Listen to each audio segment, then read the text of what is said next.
In this video, I'm going to show you how to take your GarageBand projects, export them as a ringtone, and use it as a custom sound for your alarms, your message notifications, and your ringtones. Let's go.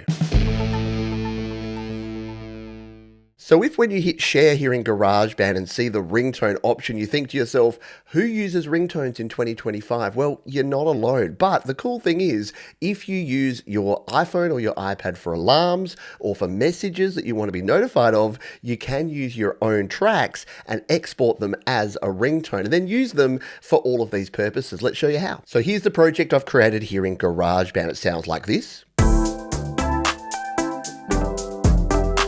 And I want to use this as a ringtone. Now your ringtones or your alert tones can be up to 30 seconds long.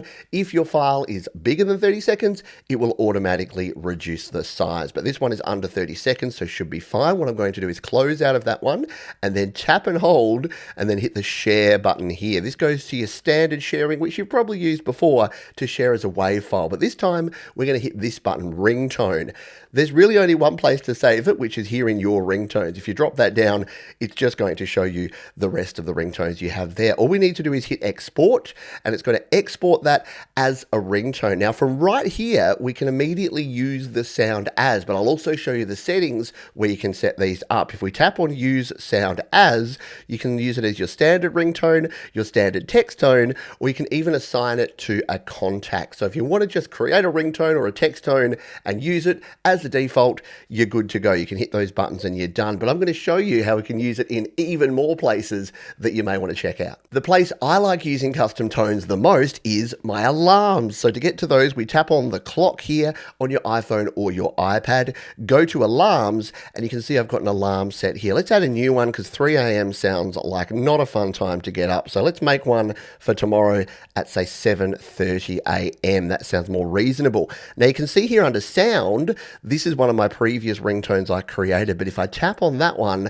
I can now choose from all of these. So I've got these songs here, which are your iTunes songs. They don't get used that much anymore. You can go to the tone store, you can download, but what we're looking for is these, my custom ringtones. So they'll be at the top here, above all of the default ones. There's Funk My Brass, which is the one I created before, and here is the one that we've just exported. So let's tap on this funky alert tone.